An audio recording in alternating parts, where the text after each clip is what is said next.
Hey folks, Patrick Francie here, host of my podcast, The Everyday Millionaire, inviting you to listen in on my conversation with my guest today, Kim Daly.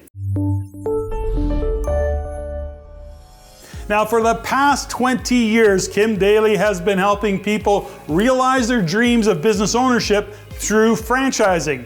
While helping thousands of other people to live their dreams of business ownership, she's been living her own. Today, she is recognized as one of America's top franchise consultants, and she is an international best-selling co-author of Franchising Freedom and the founder and host of Kim Daly TV.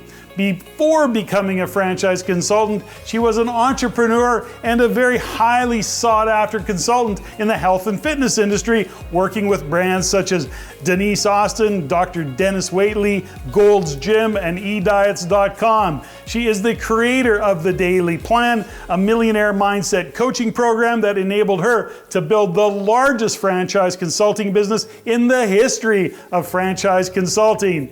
Kim is a top performer in all areas of her life, and she shares many insights gained and lessons learned on her journey to living the life of her dreams. Listen in, enjoy.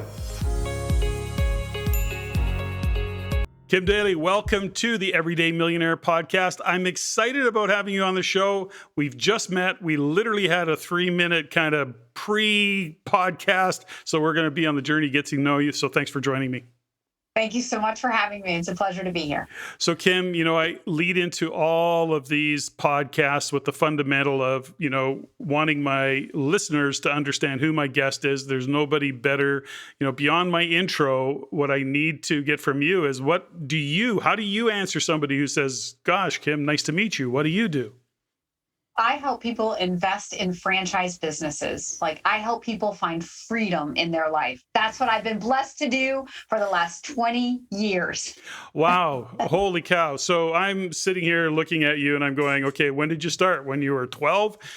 So good for you. And tell me a little bit about the whole franchise thing and how you got started in it. Now, there's a number of questions I want to go with, by the way, but let's just start there. How did you get started on that journey of supporting potential franchisees? Yeah, Patrick, because it's not obvious that I grew up saying, oh, yeah, I want to be a franchise consultant.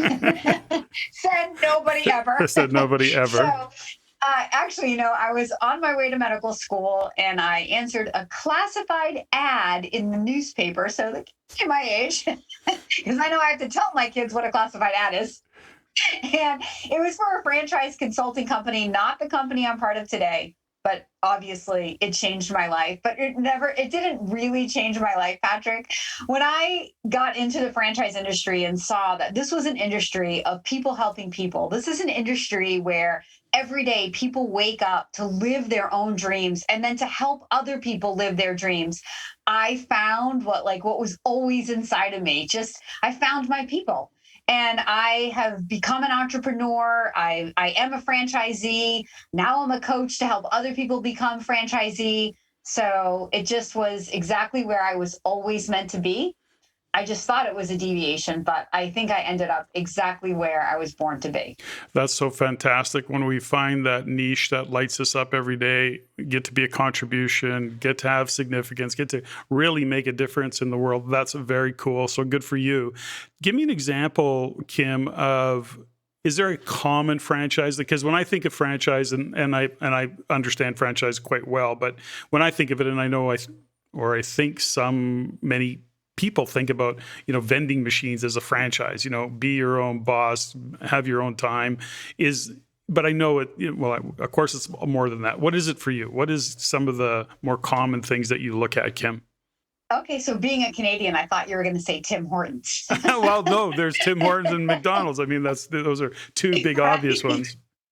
But you'd have to beg me to show you food. That's one of my greatest pleasures, is shocking people by telling them that I'm one of America's top franchise consultants, and I never place anybody into food franchises and barely ever into retail, meaning high inventory, brick and mortar type business. So my sweet spot is service. There are so many businesses out there that you may not realize are franchise businesses, in the home services space, Patrick, things like cleaning services, power washing companies, gutter companies, patio building companies, the companies that keep your lawn green, spray your backyard for mosquitoes, clean your pool. Like there are franchise businesses in all of those categories. There are franchise businesses that are B2B entities. So if there's a business that supports another business, I can almost guarantee you there's a franchise of that. So, like HR and recruiting services, or payroll and accounting services, expense reduction services, business coaching services, all of those are franchise businesses. So there's so many different types of companies. And in fact, this is why I have a business, because when someone comes to the idea of like, okay, Kim, I'm tired of my W-2 job, or hey, I own real estate investments and I'm looking for diversification in my portfolio. I don't really have an idea to start a business and don't really want to start from scratch. So they turn to franchising. They say, where do I begin? You look at Entrepreneur 500. How do you know? Like, what's a good investment? So my job is to help people kind of funnel themselves down to the top 3 to 5 options based on the characteristics that they're looking for in a business, what they can financially afford to invest in. And then most importantly, above all of that, Patrick, is the relationship with the franchisor. So I stand on my soapbox every day and tell people, you are not buying a brand. You are not buying a widget. You are buying a relationship, right? That's why you go into franchising, to be in business for yourself, but not by yourself. I look at what's happening today. So thank you for that. That's an awesome overview. And, when I look at what you just said there, is that the relationship that you're first to have to understand is that with the franchisor. So are you in this kind of world, are you representing the franchisor? Is that the marriage that you're creating, and there's a representation there?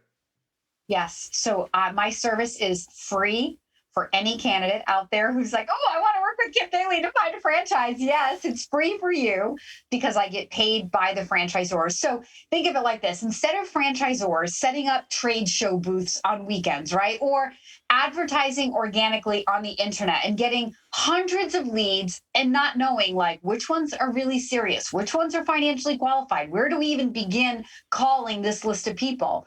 They can come to consultant groups and say, hey, we're looking for people with these skills who have this much money, who live in these markets. You find them and bring them to us. We like them and award them a franchise.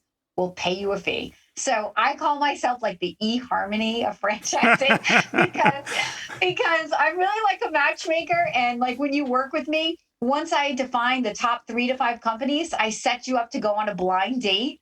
And I use all kinds of dating analogies because it makes the subject more relevant. Like people get it. Yeah. They understand the analogy. And I do all of the breakup work. Sometimes men will be like, well, where were you in college? I could have used you.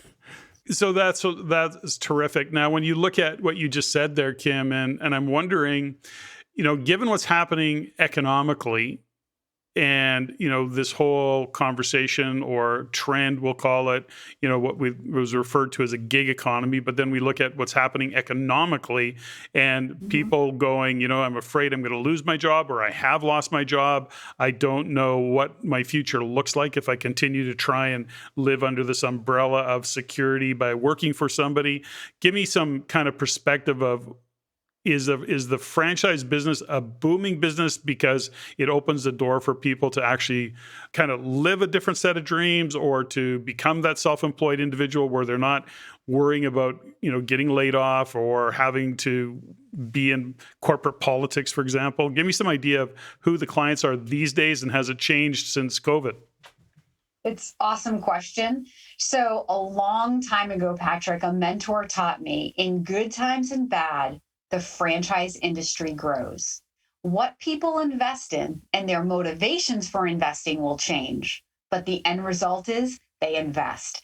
So in a really good economy, people want a part of that American dream or the Canadian dream, right? They want to build their own future and have that control. And so they're investing, and they might be investing more in, the fun businesses, the want-based businesses. In a bad economy, people fear losing their job, and so they're recreating stability. They lose money in the stock market, they've got to rebuild that net worth. And so they're looking to recreate and again get control. And so what they invest in may be different. They may be looking more at essential services if there's some risk aversion due to a recession. But the end result is they invest. There's always going to be an investor looking to invest. And during the pandemic, my business never shrunk at all. From 2019 to 2020, I produced exactly the same number of investors. And then in 21, it went way up. And this year, I think it's going to go even higher based on the first 6 months of the year where we are so far. So things are like looking way, way up right now. But that's a different conversation. I think the reason that people are roaring back is whenever people feel suppressed, right? The opposite happens. Like if the government is pushing down, then people fight back for freedom. And that's just what I'm seeing. People are just looking for ways to control their financial future, to build cash flowing assets, to create more tax advantage so they can pay less tax, to build that stable, predictable income for themselves and their families. So, I mean, to answer your question, it's yes, the industry is growing. People are investing in all different types of businesses. It's so individualized to the investor. You can say the theory that in a good time people buy wants and in a bad time people buy needs. But look, I helped people all during the pandemic invest in fitness. So you're like, fitness? Those clubs weren't even open. But you know what? Sometimes investors know that when other people are looking down, like where there's obstacle, if you're daring or willing to look up, there's an opportunity.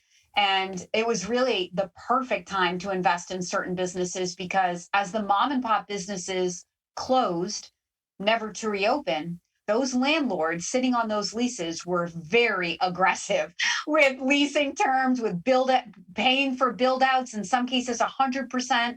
So I had some fitness franchisees who invested in, late 2019, getting their first club open around February of 2020, only to close their doors. But with strong leadership by the franchisor, went on to open multiple units in 2020, just for all the reasons I just mentioned, because the leases were at historic low rates. And if you could have the guts to do it, you could get the best lease, which is only going to make your business that much profitable when the world came back.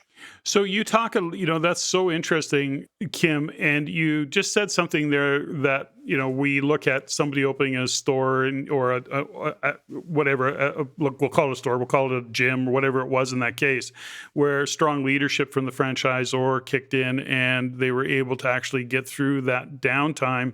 Give me some insights into if somebody's looking at a franchise and working with you even on a franchisor, what are you looking for? How are you bringing a franchise forward and having a discussion with a franchisor? I mean, I'm assuming you're doing some level of diligence so that you're not coming forward with a franchisor that you're not confident in or doesn't have a track record that you would like to see. How do you kind of filter, if you will, that franchisor so that you can count on that leadership when times get tough or when things kind of go off course for a bit? Yeah, I'd love that question. I'd also like to answer that question from what am I looking for the potential new franchisee for the investor. Sure. But to start with for the person who's listening, but to start from the franchisor's perspective. So look, I am not. I'm not making any, like, I have no legal relationship between franchisee, and franchisor. So it's very relational. That's the answer. The idea is that I've been doing this for 20 years. My database of franchisors is not some like algorithm. When I type in all the characteristics, I'm not typing in characteristics. As I'm getting to know people, I get a sense of, their Christian values or their empire building mentality or the scale of the business that they want to build and other characteristics. And I know my franchisors. I know which franchisors like the man in the van with the plan. They want the unit operator. I know which franchisors want that empire builder that have jacked up the cost. Like they're asking people to come to the table with more working capital because they want to help you build $1 million business in your first 12 months. So it's having those relationships and the experience that, again, if a candidate's looking at, Entrepreneur Magazine or surfing the internet, you would never know based on how they present their company, on a website, the insights that I know. But that's really how I'm making my matches, and I'm bringing back 3 to 5, and then I'm coaching so that my candidates can know, like, what are the questions to ask? What should I be focused on? Because I'm getting their focus off of, number one, passion for the widget. We'll come back to that if you want. Mhm. Number two, what they think they know about the business, because sometimes that's a belief. It's always a limiting belief. People think, well, I can't own an automotive business. I know nothing about cars. And if you needed to know something about cars to own it, the franchisor would tell you that, right? So oftentimes that's a limiting belief that once I can coach people through that, they can move beyond, and it allows them to cast a wider net and look at many, many different types of industries and franchisors. So it's about the relationship, it's about their financial capability. But from the franchisor's perspective, it's also about the relationship, their financial capability, their experience in building franchises. I'm not opposed to bringing emerging brands. I love emerging brands. But an emerging brand brought by Kim Daly will always be backed by a leadership team that has demonstrated a track record in franchising. So they've built and sold maybe another franchise brand into private equity, right? Or maybe it's a parent organization that has multiple franchises underneath one umbrella. And look what they've done with all of these other brands. But here is the new one. And the new one is the one that has open territory where my candidate lives. So it's reasonable to assume that if they've had success in all of these other brands, this one's going to go the same way. So I'm not asking my candidates to be a guinea pig, but at the end of the day, it's their life. I'm bringing back 3 to 5. I'm teaching them how to do the due diligence, and they have to decide for themselves, does one of these feel like the best partner for them? Okay, so I'm going to come back to you walking them through or coaching them through their process in a minute, but give me some, I'm working backwards from the quality of the franchisor, but then on the other side of it, to your point earlier, is who is that candidate and how do you kind of deal with who's coming to you? Give me an example if you can, Kim, because it's interesting that I just recently, I think it was Ray Dalio shared a stat on a podcast. I was listening to him and he was being interviewed and he was talking about business and entrepreneurship. And he said the reality of it is statistically is that less than 4% of the population should ever even consider or would be of the mindset to be a entrepreneur. Many, and yet more people believe they could be or that they should be. And the reality of it is that it takes certain characteristics, takes certain ways of thinking and being to consider being an entrepreneur. You know that, I know that because we're entrepreneurs, have been for a long time. But so I ask you this question is that when somebody's coming to you, are they coming to you because they are done with their job, that they're an existing entrepreneur, they want to grow a business? Like, give me some kind of flavor for who's coming to you and asking to look at a franchise. I love that. And I would also say to Ray, one of the things I've learned in my 20 years is that it is not my job to tell anybody if they are right for this moment in their life to think about becoming a business owner. And you're right, business ownership isn't right for everybody, but in franchising, you're in business for yourself, but not by yourself. And there are lots of other people around you to support you. So entrepreneurship probably has a very, very small number. But I think franchising widens that net to a much bigger reach. I think anybody who comes to the idea of wanting freedom for their freedom for their future, to build a legacy for their family, to diversify their real estate portfolio, to build cash flowing assets, someone who's built a life in corporate America and is retiring, but has still got more in their gas, in their engine and wants to keep going. Oftentimes people are, in all of those places, Patrick, when they're thinking about owning a franchise. But when they come to the idea of owning a franchise, it's really a level playing field because if you're partnered with the right franchisor, while success is not guaranteed, if they have a proven track record and you wake up and do and execute on that plan, it's reasonable to assume that you can be successful. Now, there's a lot of other factors that go in. I mean, if I'm nothing, I am a mindset coach. And I say that the biggest determining factor of your success will be your mindset more than what you physically do. And I've proven that through my own business and I've proven it to all of my candidates. But to sum up everything I just said, like, we never know who's going to go on and become the successful franchisee. There are people, I have videos on my YouTube channel, which a little shameless plug is Kim Daly, DALY.TV. But I have interviews where I share this story. I've met people that I thought to myself, going through their investigation, like, I don't know if this person should, say yes. And this was when I was a much younger consultant, and there's a couple of people I that immediately come to mind that today are multimillionaires in their franchise. One of them is in a franchise with over 900 franchisees, and he's consistently in the top 25 performers. His business generates over $200,000 a month, which, as you know, in a small business, is a fair amount of money with a very small team of people. And that's a guy that, hands down, when I first met him, probably over 10 years ago, I thought to myself, oh, dear Lord, I hope he figures out he should not say yes to a franchise. So thank God I did not play God and tell him what was best for his life.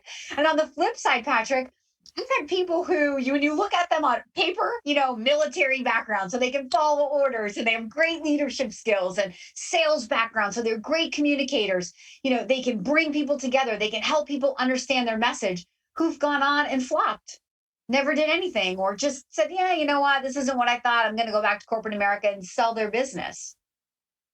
Like, what happened there? Right. So the determining factor for success in a franchise, it's not obvious. I think it is to me. It's mindset, it's competitive drive, it's how bad you want it and what you're willing to do. Those are really the determining factors. It has more to do internally than it has anything to do externally. So give me some idea. I mean, I think I have a pretty good concept of it, but Kim, let me know here, when you talk about a franchisee and a candidate to be a potential, owner of a franchise, what are some of the questions maybe that they should be asking themselves? What should they be considering when they're looking at franchises? To your point, you go, well, maybe I'm going to own an auto shop franchise, but I know nothing about cars. But that doesn't prevent me from being the CEO of a franchise that is an auto shop dealer, so, but give me some insights into, if somebody's sitting here today listening to this and considering, oh, this franchise thing is interesting, what's some of the questions that they perhaps should be asking themselves? Where I always begin the conversation is with a little daydreaming and a vision of your future. I'm infinitely more interested in where people want to end up. Like, what are your goals? What are you using this investment for? Because ultimately, that's what a business is, right? So it's to produce a financial outcome, personal and professional growth. So if you can define for me the type of owner that you want to grow into, meaning I envision being a business owner who creates jobs in my local community, where when I come to work every day and inspire my team and make the payroll, I know that because I dared to live my dream, I'm feeding 20 families in my local community or whatever, like that type of a mentality. Or somebody who says to me, I want to build a business that my teenage children can grow up in and work in. And then over time, as my wife and I transition, leave it to our kids. So I'm more interested in what people are using the business for. Financially, what are you striving to achieve? And whether it's monthly, income or annual income, are you starting out full time? Are you looking to be a semi absentee owner, meaning a part time owner where you work really on it, but you manage teams of people who work in it? And professionally, what is the skill? What are the skills that you bring to the table? So the reason franchises don't need widget masters is because when you really scale back and you look at what is a franchise is a sales and marketing company. That's it. Like, why do most small businesses fail? People run out of money. Why do they run out of money? Because they can't figure out how to get customers. Why are most franchise businesses successful? Because they're sales and marketing engines. There's correlation. This is so true. That's so true, right? Right. So I don't need you to know about the widget. The franchisor can train you about, a 21-point house cleaning system if your business is, a house cleaning franchise, but they can't train you how to be that boss that literally wakes up to serve his employees, right? They can't train you to love prospecting. Like, over time, you can learn to do that. And I think all business owners have to learn that that's part of success in a business, is being that brand ambassador, wearing the shirt in the community. And to the extent that you're comfortable being the shirt and being the face of your brand in the community, the more successful you're going to be. But it's those skills, it's operational skills, sales skills, management and leadership skills. The franchisor can teach you the rest. So that's what I'm looking for. And again, I'm looking for your vision. If you do not have a vision, I cannot help you. So just get one. Before you reach out to me, figure out what you want from life. When you know what you want, and I want people to dream big, because you can build a multi-million-dollar business for yourself. But on the flip side, if you're like, Kim, I've done all of that. My wife and I just want a little meaningful activity to do. We don't want to just sit and play golf every day, like a small little business that we can operate, the two of us. We've got those options too. So by knowing, see what I mean? By knowing what you're using the business for, and is it a 5-year or 7-year build and sell? Is it a 10 or 15-year build and hold? Because those are different types of investments used for different reasons. What I love about And I bring the ideas. what I love about what you've said in all of that is this goes back to the fundamental that we, as in our world of real estate investment, is that if you're investing in real estate, and it's all about the money without what we would call the why, which is really what you're talking about. You don't get into a franchise because you're going to make money. Yes, you will make money as a result of operating that business, but that business has got to really fit your why. Why are you going to get up? It's no different than you right now as we sit, and your energy and your what lights you up in terms of supporting people in creating a financial future in by buying a franchise and then making sure they're lined up well. I mean, that's what lights you up. That's what fulfills you. That's what really keeps you going on a day-to-day basis with your business. And I love that aspect of it. Now, when you look at, you said earlier that you do some coaching and you coach people through, you coach them through the process of choosing the right franchise or the right deal, however that might be.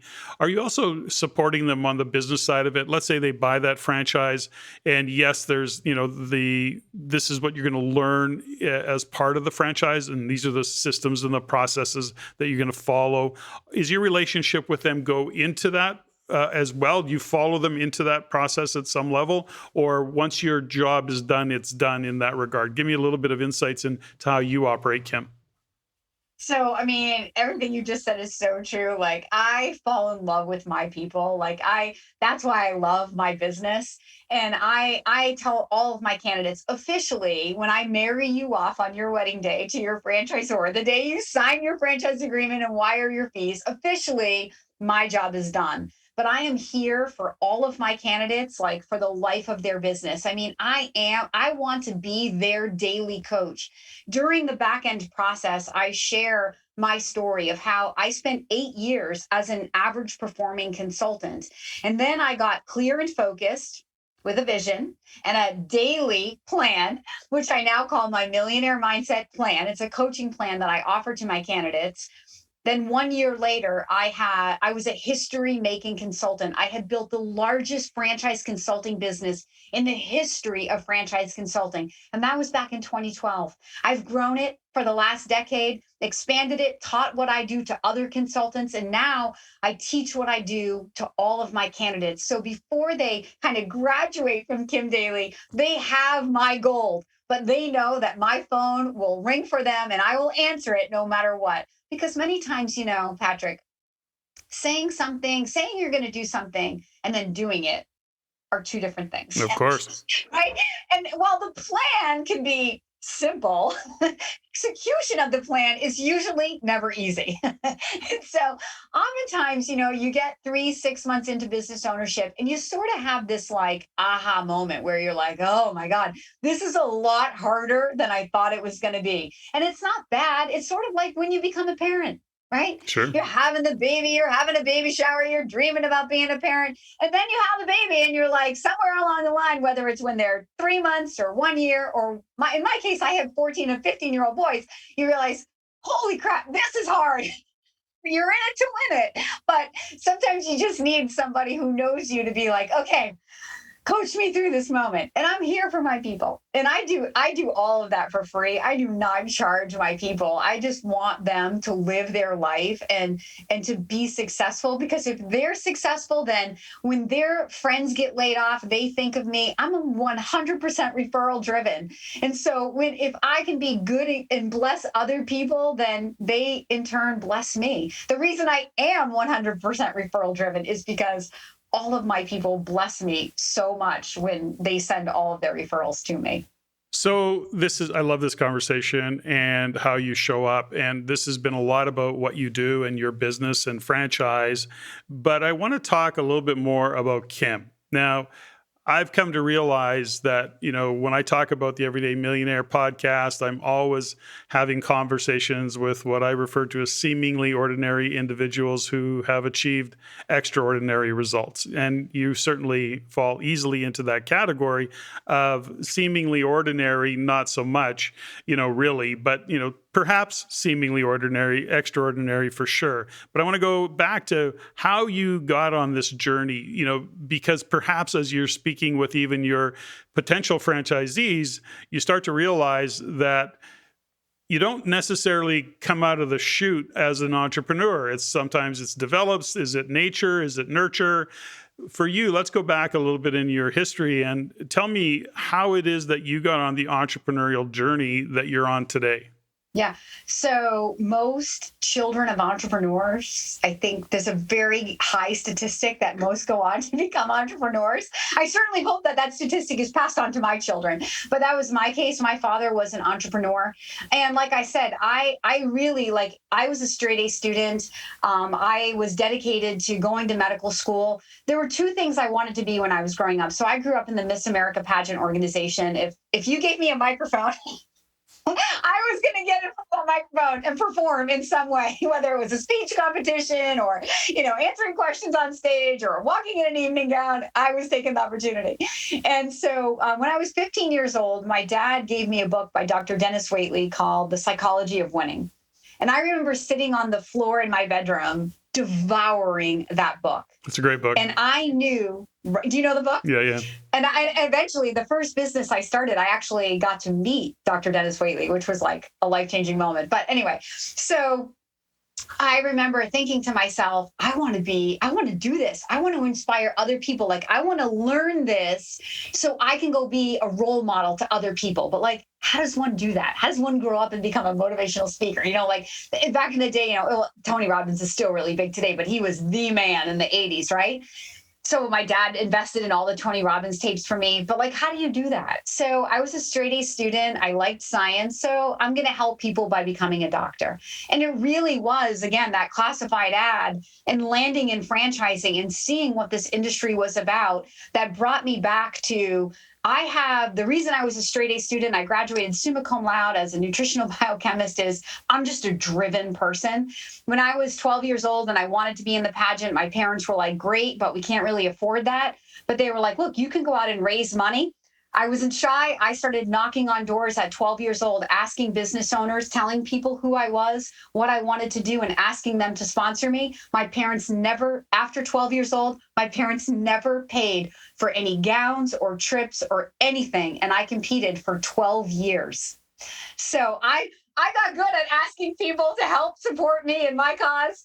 And I mean, I was just part of my journey. Looking back, I mean, my parents not being able to help me financially was a blessing. Probably at the time, I probably didn't love that I had to go out and raise all that money myself. But looking back, look, I mean, it created the opportunity for me to talk to anybody, to sell myself, you know. And when I went to Boston College, and when I went to Boston College, I was looking for an on-campus job, and they had the BC Alumni Fund. So I went on to become the #1 telemarketer for the Boston College alumni. I found out that I was very competitive. If you dangle a money goal in front of me, you're all over it. I was going to win every time. That's fantastic. So, I mean, I think it's all of these things adding together, Patrick. You know, it builds the story to what I'm doing today. But I think it's important to, look back on that as we share with, listeners some insights that you gain through that time. And, some of it's, I guess, philosophical or, some maybe even esoteric in some regards. But I mean, ultimately, as a young girl growing up, you were challenged to do those things. For whatever reason, you were, driven to have that outcome. But I think that in behind all that, there's probably an important aspect of it, which is that your parents didn't shut you down either. They didn't say, no, we don't have the money. They said, no, go figure it out. And when you came up with whatever ideas that you came up with, which I'm sure were creative at times, they weren't making you wrong and or suggesting that you couldn't do that. That's what I'm getting from that. Is that in fact the case? It's so true. My parents were incredibly supportive of all of my goals. They still are today. They never stood in my way. They always just helped me figure it out. Yep, it's so true. And growing up, and I've always been like very competitive with myself, driven myself. I was a swimmer, a competitive swimmer, and a state champion swimmer. And it was hard to make friends. And I mean, my dad, there are isms in my life that I give credit to my father for. Like, I would come home crying sometimes because girls could be super mean, when you're a teenage girl and you want to be a person of excellence and you want to be a role model. And that can be misinterpreted at 13 and 14 as conceited or whatever. And my dad, the #1 thing he used to tell me was, Kimberly, eagles don't fly in flocks. And even to this day, I just turned 50 years old. That will never leave my mind. And it's so true. And, when you hear that, like, truly successful people keep their group of friends really small, there's a reason for that, right? Because not everybody has your best interest at heart. But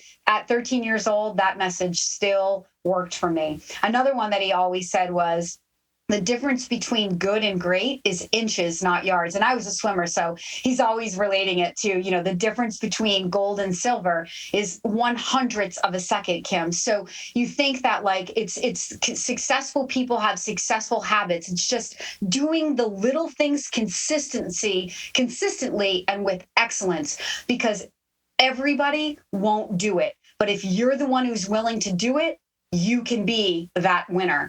And those are just two little golden nuggets that I've carried with me through my entire life. And how true are those things? It's so true. It's fantastic. Now, just out of curiosity, did you have siblings or were you only child? Where were you in that world? So I'm one of 4. My oldest brother I was going to bring this up earlier. There is something to my personality, which of course we harass my mother about all the time, to which she says there's no truth to it. And we just all roll our eyes like who her favorite child is, which it's not me, by the way. We'll just leave it at that on this podcast. We'll say it's my little sister. But my older brother had special needs. And then my little brother, so my youngest sister came along like years later. So there was 3 of us and then a big break and then another sister. And then my younger brother at the time, like we used to joke, like he could do no wrong. So I had to be the overachiever for anybody to even recognize that I was there, And my dad would always say, oh, you were Miss Independent. And I'm like, no, I was independent because you were too busy worried about Shane, my brother with special needs. So So if I didn't figure out how to feed myself, I couldn't eat. I can get my parents going so good. And now as a mom, I totally know none of it's true, but it's still fun to harass my parents about it. Of course it is. That's the fun thing about being a parent and of course, having parents that you can still have these kinds of conversations with. I love that. Now, as I'm listening to you, Kim, there's an aspect of it that, I get your drive and I understand that, you had outcomes, you had goals, you had dreams, you had aspirations. But along the way, you're getting guidance from your father, your mother. How important has that study of development been to you? Is that something that you still do to this day? Is the study of, personal, professional development, has that always been on your radar as things to do? Because as a young girl, you were achieving a lot of things and just probably doing it out of sheer tenacity. But was there also study that you were drawn to or went to by nature? What was it for you? It's such a beautiful question at the heart of everything that I am. So I have videos on this on Kim Daly TV, because when I say that I'm a mindset coach, like I tell everybody that I work with, you will become a $1 million business owner when you become the business owner worthy of the $1 million business, right? You have to sow the $1 million seeds to reap the $1 million seeds. So what does that mean? What it means is working on the inside. I just made a video about, there are all these external factors that people want to blame or feel victim to in their business: the economy, their location, their franchisor, their competition. But the reality is, if you can control certain things inside of you, you don't have to worry about anything external to you. And I've proven that to myself in my business. So to answer your question, it's all about personal growth. The more that I read, study, meditate on, open my heart to, experiment with, the more I become, the more I can give, and then the more I receive. So, I have affirmations right here under my desk. I recite. I'm like big. I try anything. If I hear a really good idea about how somebody achieves something miraculous, like I am super passionate about miraculous healings.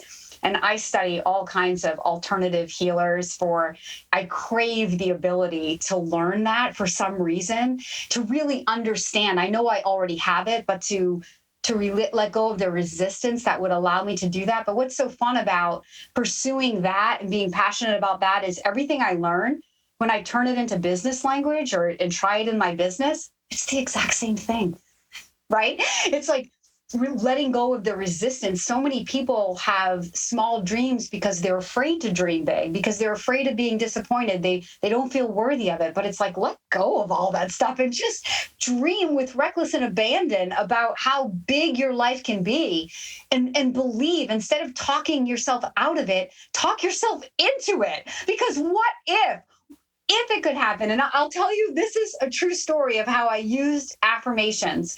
So in 2019, I read a book by Joel Osteen called The Power of I Am. And so it's all about affirmations. So I said, okay, I'm going to try the affirmations. So one of my affirmations was I wanted to write a book, which we talked earlier about being a writer or a talker. Yeah. So then you're going to enjoy this one. So I said, so I'm writing out the affirmation. I want to be a published author, but I'm like, I'm a big dreamer. I'm like, I want to be a New York Times bestselling author. I'm like, nah. I am an international best-selling author. So I've never written a book, Patrick, but this is how audacious I am. I write on my affirmations, I am an international best-selling author. So I wrote it to inspire me to sit down and write the book that's inside of me. Well, at the end of the year, I never got inspired to write the book. So I took that one off my list for 2020. In July, but the wheels were already in motion. This is by the law of attraction. So in July of 2020, a publisher from the UK found me. He said, we're collaborating on a book on franchising. We found you on LinkedIn and we looked at all your stuff and we think that we would like you to participate. Would you like to participate? And I said, okay, like I only have to write one chapter? Okay. And I was not in any way correlating this to my desire to be a published author. So for some reason, it just didn't dawn on me. So I write my chapter, which of course is on mindset. And I turned it in. So he's in the UK. So we Zoom so we can see each other. So we're over Zoom and we're talking about it. And he's preparing me for like all the things that we're going to do to market the book. And he says to me at the end of the call, he says, Kim, I just want you to get ready because every book that we've published with a group of experts like you has gone on to become an international best-selling book. I love that. Yeah, those are great stories. Love that. Now, I'm telling you, I sat there with goosebumps all over my body, fighting back tears because I didn't want to tell him like what, but this was a life-changing moment. I have more, but this is one very true life-changing moment. So that book was launched over Labor Day weekend. Within the first 7 days, it sold 300,000 copies. It was published in 12 languages. It was #1 in the US, #1 or 2 in the UK and Australia. And it went on to become an international best-selling book in 7 days. That's fantastic. So now I could say I am an international best-selling author. And you know what, Patrick? Brilliant. I didn't even have to write the stupid book. Brilliant. Very, very good. It's interesting that you bring up, a point, and we see this all the time. I've been a small business coach and a real estate coach and an investor, all of the things. I've been a business owner for 37 years, worked with many small business owners. And I know my own struggles have always been, and it's something that you brought up, is that you really do need to become the person that you need to be to run the business that you dream of, or that the vision you have for it. It is the old case of that it's not the goal, it's who you need to become to achieve the goal. That really is. My wife is a mental performance coach, an Olympic class mental performance coach, has been to 3 Olympics, worked with hundreds of athletes over the years, but really understanding that the outcome, that moment in time, that gold medal is literally a moment in time. And who do you need to become to have that moment in time? And the journey that you go on is really about, it's less about, well, I shouldn't say that. There's a part of it, it's about what you do, but it's also about who you are being while you do it. And to your point around all of this, I think it's so interesting, and I got a couple of questions for you around it. It's so interesting to recognize that when you're talking to a franchisee and they're afraid to maybe dream big, do you see some of the blockage? And I want to get into it because I think listeners can appreciate it. Do you see some of the things that get in their way? Is the judgment of what they, or the way they feel they're going to be judged by peers, family, friends, or others, or that they're surrounded by dream killers that are saying, this is crazy, why are you even thinking about a franchise? So are these some of the blocks that you're also helping people get over? And is that something that you see as, unfolding often? 100%. One of the earliest conversations I always have is, are you the only decision maker? And if not, like if you're married and your spouse isn't on the phone, are you the only decision maker? Because we know the spouse is going to be part of that decision. We need all the decision makers present. And when all the decision makers are present, then we talk about how when you take this conversation outside of the world of this franchisor and this family of franchisees and Kim Daly, the other people are not going through the same process you're going through. So whatever preconceived notions, head trash, whatever limiting beliefs that you had when you first came to me, you have to believe that those people have those too. So if you're asking them for advice, it's like silly, because that's only going to help you talk yourself out of it. And you don't need any help to talk yourself out of it, right? Like, we can all talk ourselves out of our dreams, but we need the right people to help us talk ourselves into it. And the right people in the investigation are the people who are inside the system, not just the franchisor, but the family of franchisees, all of the other people who've already said yes to this business, who have what you want, who once stood right where you are. They have the answers to all of the questions and concerns that any candidate has. And part of our due diligence is to interview those franchise owners so that you can get a visual of a day in the life, and when did you cash flow, and what were you most nervous about, and did it come true, and are you worried about a recession, and all of these things, so that you as the investor don't have to recreate the problems of the business. You can ask the people who are already in it for the answers. So when you were growing up and, as I listened to your story a little bit and you're a young lady and you have these dreams or these aspirations, you want to, be on the stage and you want those gowns and that microphone and all of the things, the glam and the glitter, if you will. I mean, those are big dreams for a young girl and to take on. And where and how do you, when you look back on that, Kim, were you just not at the effect? I mean, you certainly had supportive parents, supportive family. Your brothers were probably teasing you, or maybe your sisters. I don't know. But my point is that were you just built that way to take that on and go, no, nothing's getting in my way? Or how did you deal with the teasing that you got and all the things? And I know your dad helped you, but what was internally, do you think now in hindsight, in reflection, because you've talked to thousands of thousands of potential entrepreneurs who are constantly trying to talk themselves out of doing it. Like, what was, you know what I'm saying? Like, what was your conversation, internal dialogue, and how were you busting through it? It's still it's so funny because I'm a very extroverted social person. I love people, but I spend a significant amount of time alone just for that reason. Because I do find it hard to not judge myself or the size of my dreams or goals, not anymore so much because I've just gotten over it, but through the years, where I wanted to achieve more than people around me, or it was just in me. I just knew that I was built for something more than what I was currently living with. And so you have to kind of get strong within yourself. But that also goes back to the reading, the spirituality, the meditating, prayer, and just building your own faith in yourself and in God, and keeping your dreams to yourself. When I first broke free and built this history-making business in the franchise that I'm in, I told nobody. I had a mentor, and my mentor and I were the only ones that knew. More because the goal, I didn't know at the time that it was a history-making goal. Thank God, because I might have talked myself down from it if I had known. But because I didn't want anybody to fill my head with anything negative. I just I had a hypothesis, what would happen if? And instead of, again, talking to people about it who would talk me out of it, I just every single day came to work and talked to myself as if I had already done it. And when the CFO of my franchise, Franchoice, reached out to me and told me, because I stopped counting in the fourth quarter, so I was dangerously close to my financial goal. And I was getting all superstitious, and I didn't want to freak myself out. And I never want to make it, my business is very people focused. So yes, I have financial goals, but I reach the financial goal because I serve enough people. And so I wanted to let go of the money part because I think it just gives bad juju. You know what I mean? Mm-hmm. If you're clinging to making a certain amount of money. So anyway, when I ended up being $4.28 over my goal.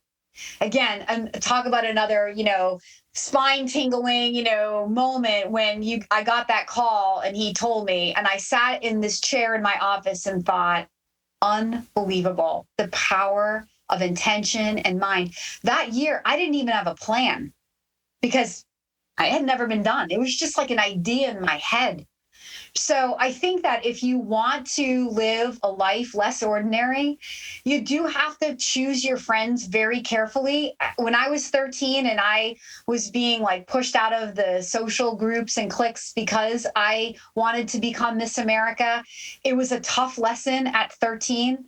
But it proved to be one of the best lessons of my life, to choose your friends wisely and it's okay to just keep what you're doing to yourself. Because you know what? Nobody else out there can help you anyway. Success is an inside job. Right? Mm-hmm. So the fewer people you involve in it, the fewer naysayers you have, and probably the more reality you have of bringing it to life.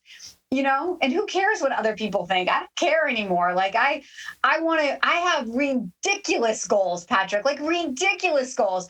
Only my mom and my dad know some of the ridiculous goals that I have. I told you at the beginning, I want to do a TED Talk. Like, that's a ridiculous goal. I'm a little girl from New Hampshire. It's about as ridiculous as Kim Connor when I was little wanting to become Miss America. Oh, But I you know don't what? know. I'll tell I don't you. know. Having spoke with you now for whatever it's been, half an hour, 45 minutes, whatever it's been, no doubt you will end up on TED Talk. So great and good for you. But it's interesting that you make such a great point about, and that's a lesson that I learned way too late, actually, is not sharing all of your dreams and aspirations with really anybody outside of a very close circle that you may have. And for all of the reasons that you happen to mention, which is, the next thing you know, you're actually justifying and quantifying and qualifying why you would do that based on their filters and how they see the world. And, I really admire the fact that you got that lesson early, because it really does make a difference. I've seen over the years so many people's dreams get shut down because they shared it outside of some people that they should have shared it with, and it shut them down. They started to second guess themselves. Tell me a little bit, Kim. I'm interested in terms of this business that you own today, that you have made award winning and the biggest, the best, all of that. But where did that idea, do you think, where did it come from? What triggered that? Do you remember what triggered that idea and why it showed up for you? Oh, to build this historic business? Yes. Well, it was just like the same. I don't know. I don't know where the ideas come from, Patrick. I just dream big, and it was a financial goal. And like when I remember when my first sales job in that franchise consulting business when I was 24 years old.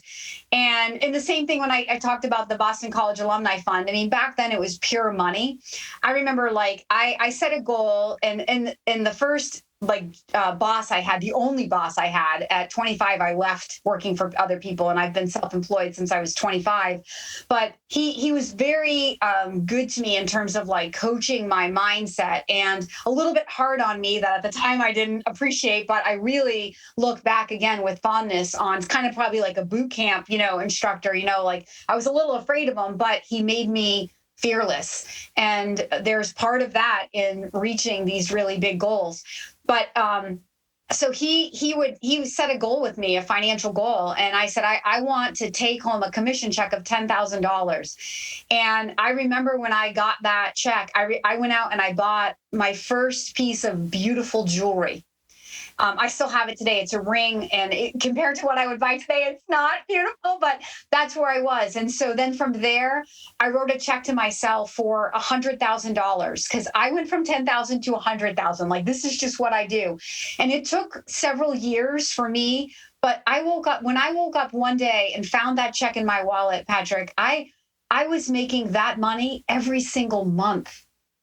So it's like, if you I tell my people, though, the reason I can share these stories with you, that people say, oh, that's so inspiring, but you can have those stories too, but you have to dream. The reason I've lived so many dreams is because I dared to dream them.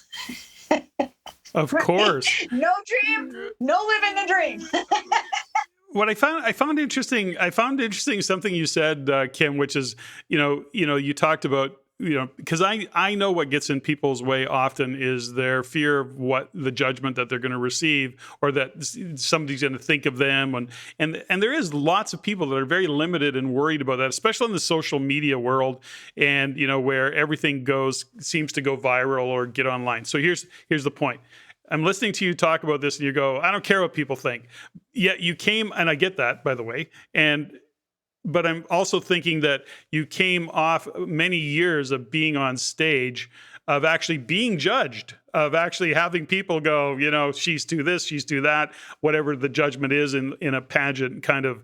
So I'm sure that has to toughen you up as well. And at some point, you got to let go of that judgment. I mean, I've been involved with judged sports. And so I also know the impact that can have mentally and emotionally on an athlete. Was that part of your conditioning, do you think? Possibly, but what's so funny? All the years that I competed, I just wanted to entertain. I never did a pageant to win. I always did it to have fun. I never had like a polished talent. So I hired an acting coach because I can sing well enough, but I'm not an opera singer, right? Like I can dance well enough, but I'm not a ballerina. I'm not built like a ballerina. I'm muscular. So what is this girl who wants to be on stage going to do for a talent? So I hired an acting coach. My mom hired the acting coach, and his name was Tad. And I used to write my own scripts, and he would compose the music, and we would record it. I went all over the United States of America as a teenager winning talent shows. I even got in front of, at the time, it was Joan, what's the woman with the big T? Joan Rivers. Joan Rivers. Okay, yeah. Her then agent and won talent. He like took us to Atlantic City, told my parents he was going to make me a star. Like, so to answer your question, I never cared about, even when I was young. I mean, yes, I always wanted to win if I could, but for me, it was more about the opportunity to better myself. I always looked at it as personal growth. I would go into these interviews 12, 13, 14, 15, 16, and I would win lots of local competitions and I would end up in regional and national competitions. And you're in front of these very prestigious judges and I'm like 15 years old and they're asking you, intimidating questions on purpose to see what you do under pressure. And like, you can shrink back and be like, what's the perfect answer? Or you can be like, I don't know the answer to that question. And that's always how I would approach it. Being real, being genuine, being myself. And that always won. It always made me stand out because I wasn't trying to impress anybody. So I went into the theater in high school for me, yes, part of the things I did in pageants was being judged, but I never did it for the judgment. I only did it because I love performing and I was just too practical to go to New York or LA and pursue that hard life of being an actress or being, on Broadway. But look, God brings it full circle. I built this YouTube channel. It's like seriously the greatest thing I have ever done in my entire life. I have had more fun creating content around business ownership and franchising than I should have, for sure. That's phenomenal. Now, Kim, so, as we start to kind of wind down, there's a couple questions that I definitely want to get, see your perspective of it. Is that often, let me just ask the question. If sitting here today, you look at all that you've accomplished, you look at some of the vision that you have for the future, how would you and how do you define success for you? Okay.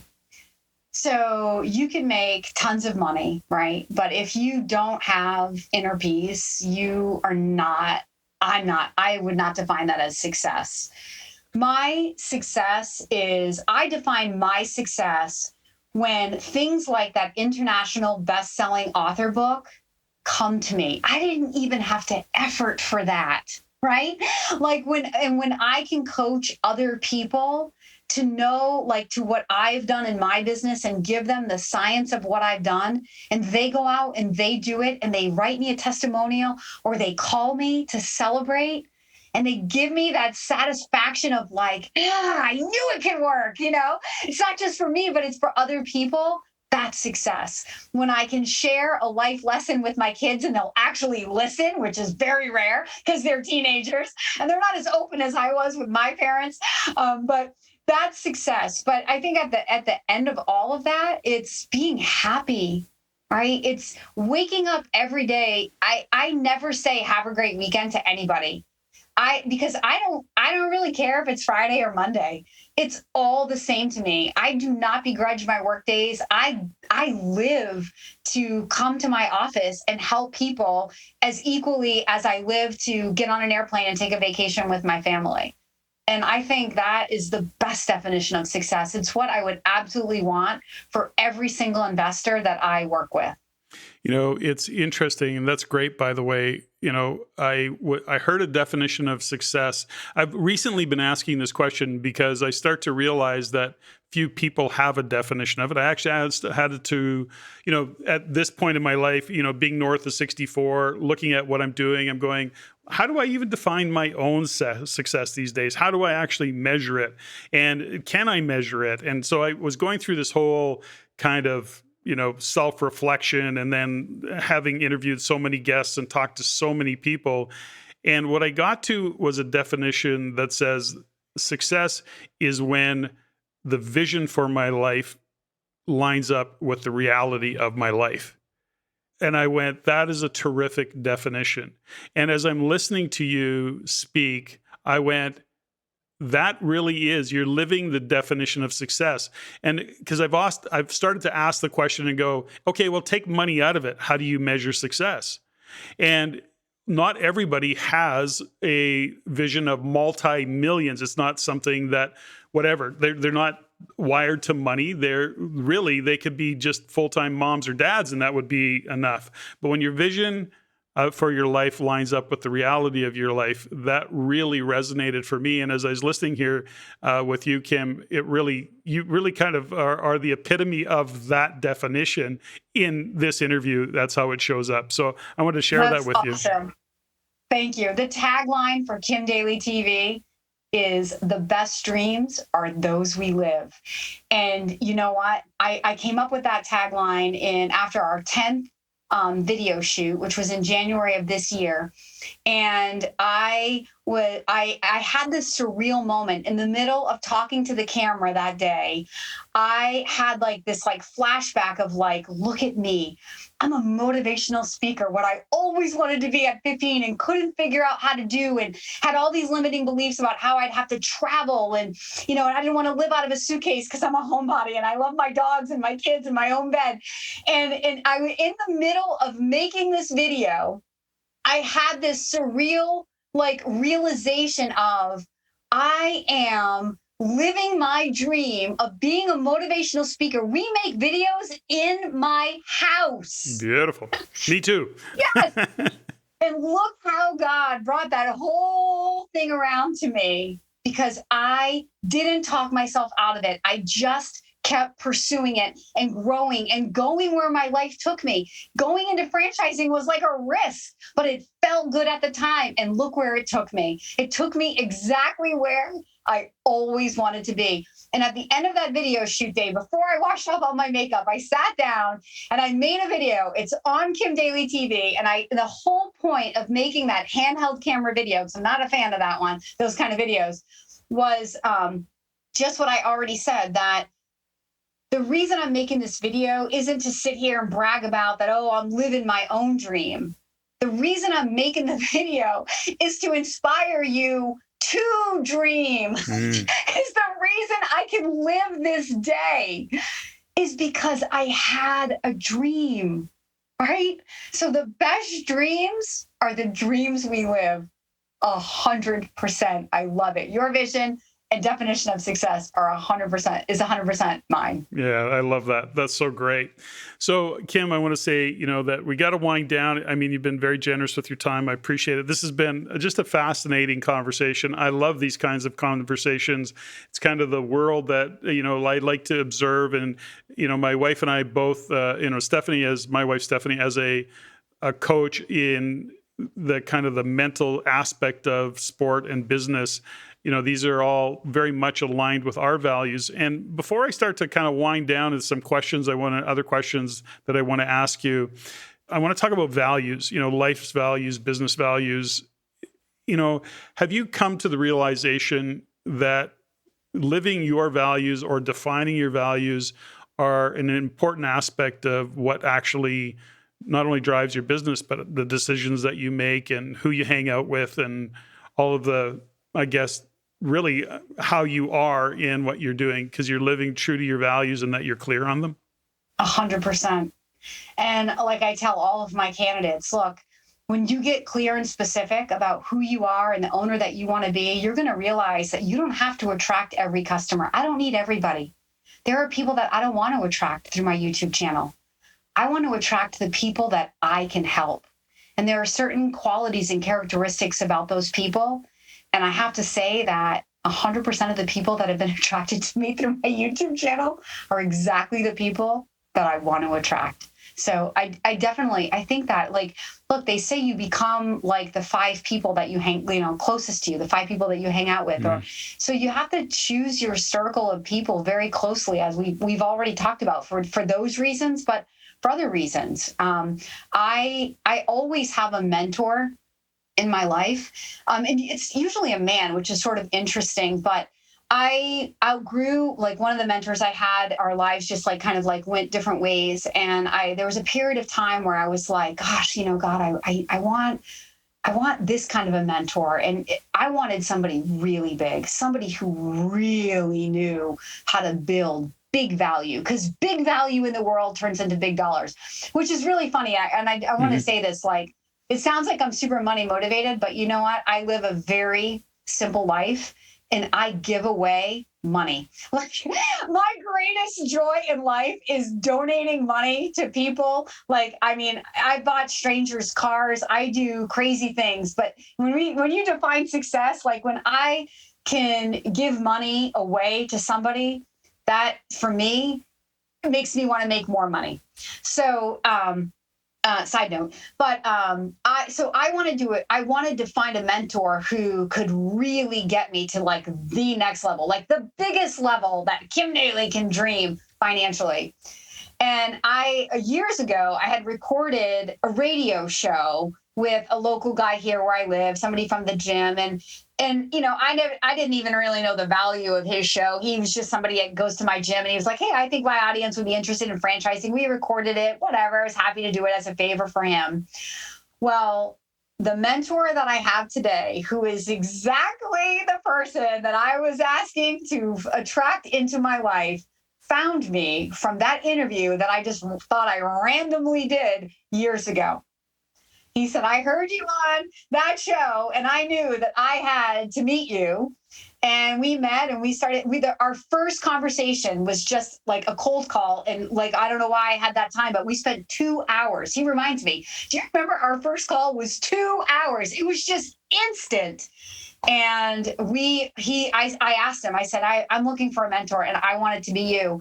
And he's been my mentor now for 3 or 4 years. Wow. And he just helps me, not just with like strategy and vision for my business, but like, I call him when I'm having a day where like I can't get myself into a good headspace, and it happens once in a while. Like, I'm pretty powerful, but sometimes you just like can beat you down. Also, Kim, you're a mere mortal after all. I need somebody to like help me. He is the most I think I'm an abundant thinker. He makes my thinking look small. And I talk to Jim, and he just immediately brings me right back. He always knows exactly what to say to help me get back into remembering exactly who I am and what I'm here to do.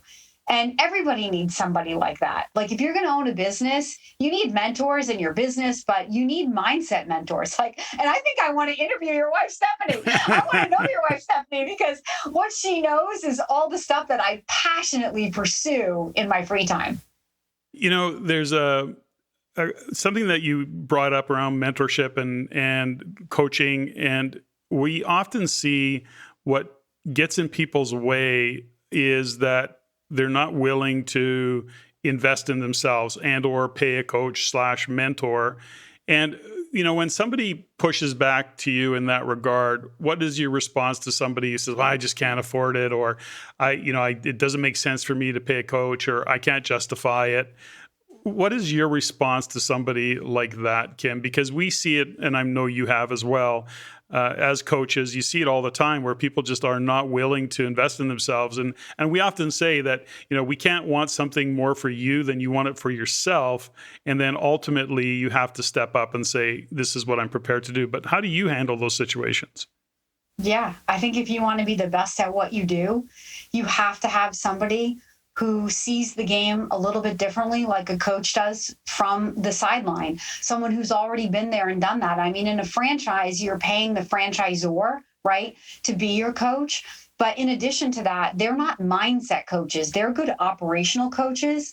Once in a while, they have accountability coaches, but I think everybody, and it's a discipline. In the beginning, we all need accountability coaches. And then eventually you get to where, you're accountable to yourself. And I don't need an accountability coach. That's for sure. I probably need a coach more to be like, you need to chill out a little bit more, Settle Kim. down, Right? Kim. Because I'll just keep driving and driving and driving and drive myself nuts and burn out. But I think that it's the best investment you can make. In college, I was a personal trainer. To this day, I pay a personal trainer 4 days a week. 100%, Why? yeah. Because when I go to the gym, he's up on the latest and greatest in exercise physiology and science, and he can make the most efficient workout for me in 1 hour so that I can keep getting stronger and better. And I don't pay him for accountability like other people do. I'm going to go to the gym with or without him, but I pay him for his knowledge. I pay him so that my time in the gym is effectively spent. And I think a business coach or a mentor is exactly the same, but it has to be somebody who's worthy of your money, somebody who, whether it's their, motivational style like me, or their practical style, or their knowledge of sales coaching, if that's your weakness in business, like they have to align with where you want to go. A couple of years ago, I was building a personal coaching program called the Daly Plan, or the Millionaire Mindset Coaching Program. And then, again, this woman found me through LinkedIn, and she actually reached out to me more to build a LinkedIn business. And I was like, well, I sort of, already have what I want from LinkedIn. But I said, what else do you do? And we just started talking. And then next thing you know, she sent me an invoice for $7,000, and I was paying her to teach me how to build my first coaching program. So, I know I love coaches. I always want to be coached because I can always grow. I'm an avid reader. I probably read 4 to 6 books a month. I Audible books. Yeah, I'm an Audible guy too now. Yeah, for sure. I always have earbuds. I can never yell at my teenagers for their earbuds because I always have earbuds at the gym, in the car, like any free time I have. I just love to read and grow. But I think that wasn't always how I was. Once I plateaued in my business and wanted growth, I realized I had to grow. Like I had to learn. I had to surround myself with people who were smarter than me. Where were they? They were on podcasts. They were authors in books. They're mentors like Jim. They're people. They're people out there that have what I want. I just got to go find them. They're not going to always find me. Yeah, 100%. Love it. Kim, we got to start to wind down because I've really enjoyed this conversation. I got lots of questions I'd carry on to ask you, but let's get into what I call the rapid fire component of this podcast as we wind things down. Intended to have a little fun. They're very rarely rapid, but we'll go through them anyways. You said something about the fact that you're going to the gym, that you read a lot, but do you have some other self-care routines? How important is that self-care aspect of it for you? And kind of give me some insights into what your routine and your commitment to yourself is. Setting my mindset every morning is the most important part of my day. Whether sometimes it's journaling, sometimes it's sitting quiet, it's some sort of meditation or prayer, or just relaxing my mind and letting things just be. Because oftentimes when I stop thinking and just sort of listen, answers to questions that I've been asking or problems I've been trying to solve in my own strength will just come into my mind. Appear. And I'll instantly, like my name, the Daly Coach, when I was trying to figure out what do I, how do I do it? And what do I call my business around franchising? And my last name is so beautiful for my married last name is so beautiful for marketing. I mean, we have the Daily Mindset, we have Daily Inspiration, we have Daily Motivation, we have the Daily Plan, we have Daily Focus. It's so perfect for building a business. But I was toiling and toiling and toiling and toiling, and I stopped and was still. And like that, I'm like, oh, the Daily Coach.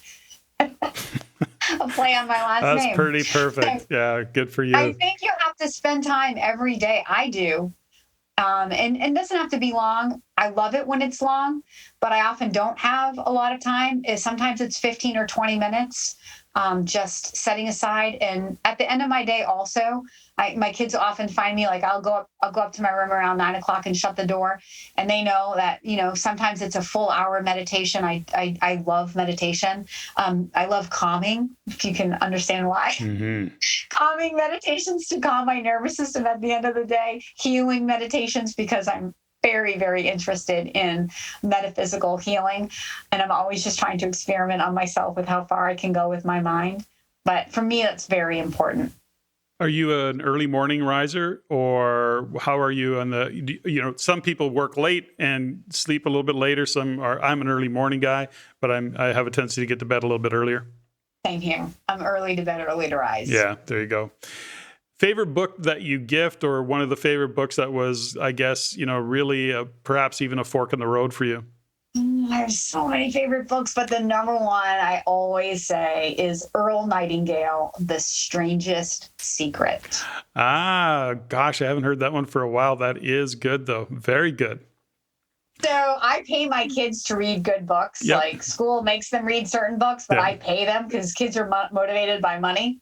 And that's one of the first books. So for 2 years, I set a goal for 2 years and a timer on my phone. Every month on the first day of the month, I audibled. It's a free it's a free download on YouTube. Earl Nightingale, The Strangest Secret. It's about a 25-minute YouTube video. And I would just go for a walk or get on the treadmill every month for 2 years. I pretty much have the book memorized. So that book will change your life, because it was a constant habit of reinforcing to myself that what I'm thinking about and what I'm talking about, I'm bringing about. And it took a long time to really, really stop talking against yourself. The tendency is to complain. The tendency is to think about the things that you're not getting in your business, to focus on, the deal I lost today rather than the one I got, right? And if you audible that book on a consistent basis and you just follow the 30-day, what Earl instructs you to do, all of those little habits will change, and then you will have that winning mindset. Love it. Yeah. iPhone or Android? iPhone all the way. Okay, I'm iPhone too, but I was converted. Okay. Do you have a job that you do even though you hate it? Just you do it because you're good at it? Job that I do, laundry. Okay, good answer. Okay. Taking out the garbage. I don't know. I'm a single mom. There's a lot of jobs single moms have to do. Let me tell you, being a single mom is like the hardest freaking job in the world. That's hilarious. Favorite swear word? Oh, I can't say that on this video. Are you real serious? Ask my kids. The one that they would probably say, the S word. Okay. Do you have a favorite inspirational quote? I know you have many, but is there one that really comes to mind? Yeah, my favorite inspirational quote is the one I wrote. The best dreams are those we live. There you go. If heaven exists, what do you want to hear God say when you get to the gates? Heaven absolutely exists. And I want God to say, well done, Kim. Well done. Room, desk, or your car? What do you clean first? My room, my bedroom. Overachievers are generally neat freaks, generally. So I meet everywhere, but my car, well, we ski and we live at the beach. Oh, okay. So my car can get pretty dirty, Yeah. and I can let it go. But then it's probably the dirtiest of the three, but the last I'm likely to clean. Favorite tune or band? Journey, all the way. Wow. Made my kids know the sound of Journey from I'm a child of the 80s. Old rocker. Okay, do you have a favorite movie? Jerry Maguire, 100%. Jerry Maguire, the first time I saw it, I hated the movie. And then I went back and I watched it and I realized all of life can be brought back to the one-liners in Jerry Maguire. I have a girlfriend, and every single thing that happens in life, there was a period of time where she would text me or call me and tell me the story and then tell me the line from Jerry Maguire that brought it home. So much wisdom from the late, great Dickie Fox and Jerry Maguire. You never even had to think about that one, so that's got to be right up there on the top of your list.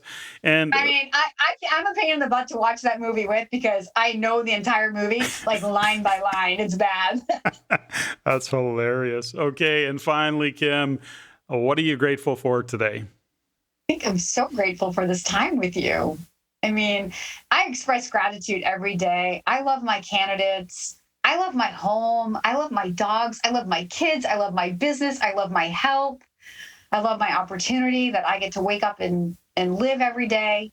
But I'm really grateful for this interview. You've asked some awesome questions. You've allowed me to share a lot about my business and myself. And I hope that your audience is grateful that we recorded this. I know my audience, they're going to love it. And I loved it. I am so grateful for having had the opportunity to have you join me on the show and get to know you a little bit better and to get to know you. I mean, we just literally just met. So you really come into this whole world with lots of energy and lots of great insights into life overall, and I know that listeners are going to really appreciate it.